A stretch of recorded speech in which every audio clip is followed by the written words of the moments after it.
Frederick for that awesome story on comic jams. So say you've attended some of those jams and now you're seriously considering to become your own comic book artist. Well, we found a site that'll help make that process just a little bit easier. Log on to helptv.ca, and one of the sites we picked out for you today is So You Want to Become a Comic Book Artist. They highlight 4 main points: prepare a portfolio, apply for a job at a comic book publishing house, meet comic book editors, and always last but not least, consider self-publishing.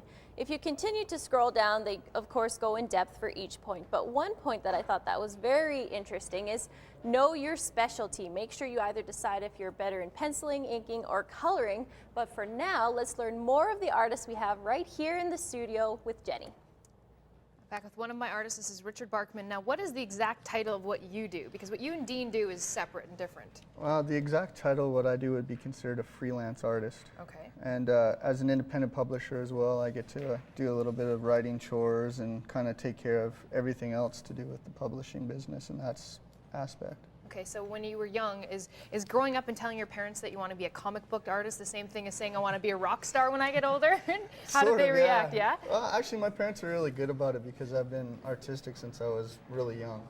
And my parents had a feeling I was going to try and get into some sort of art-related career as I got older, and they were really cool about it. So what sorts of things did you do when you were younger to further extend this ability? When I was younger, I took a lot of art classes.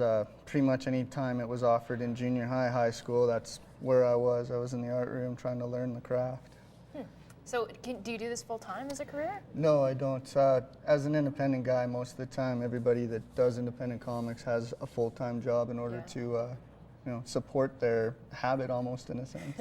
So what would it take to be able to do this full-time? To do this full-time, you'd have to have a steady gig. You'd have to have a fairly steady income too, which means trying to get in with one of the bigger companies that's out there, Marvel, DC, Dark Horse. And so do they see what you're doing and then hire you on a contract basis to keep producing things? Sometimes it works that way. A lot of the time you have to actually get your stuff into their hands. Okay. And it's a long, tedious process because there's a lot of really talented people out there all trying to get the same job. Yeah, exactly. So how do you differentiate yourself from them? You try and come up with your own sort of style. Okay. And for me, I do a very shaded style with all of my work. And I'm hoping that's going to be enough to try and, differentiate me from your regular guy. Okay, interesting. So now, Malcolm was talking about different types of comic books. You don't just write superhero comics, you do other styles as well? Exactly. A lot of what I do, especially when it comes to independent stuff, is an independent flair. I have stuff that's somewhat autobiographical sometimes. Things that aren't necessarily to do with superheroes, more to do with everyday life, but putting a nice twist on it so it's still interesting for the reader and continues to bring them back in and want to see what happens next. Do you ever draw yourself as a superhero? No. No? No, I've been asked to a couple of times. It's kind of awkward. What superpowers would you have? Ooh. Have you ever thought of that? I've always kind of liked Wolverine's healing ability. I think that would come in pretty handy. Yeah, definitely. Okay, so right now you're drawing Superman and Batman. Yep. How do you start out doing this? He just started at the beginning of the show, and you're already almost finished? No, I'm not even close okay. yet. Well, but, you can tell it's Superman and Batman anyway. Basically what I did is I wanted to try and come up with an idea of something to do here on the show. So I start off a lot of the time with just a blue pencil. Okay, why blue? For purposes when you actually scan it in and stuff like that later on, it doesn't show up. Okay. It takes the blue right out. So you can actually use it as a nice outline tool, try and block out all of your shapes, kind of get an idea and a flow for what you want.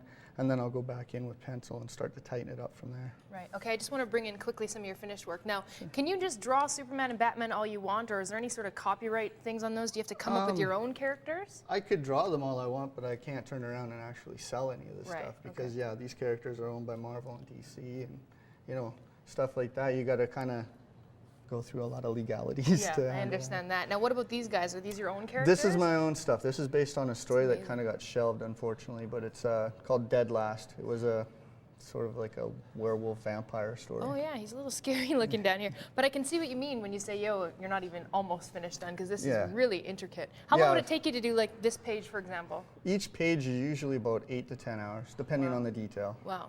That is a very time-consuming hobby. It looks wonderful. Thanks so much for coming here today.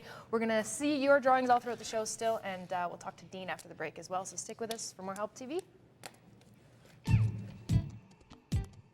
M-A-N, Mr. Man, M-A-N, man. Superman, Rambo Man, Macho Man, Man. Jenny Adams Clothing, supplied by Ginger Apparel, located in the shopping district of 124th Street.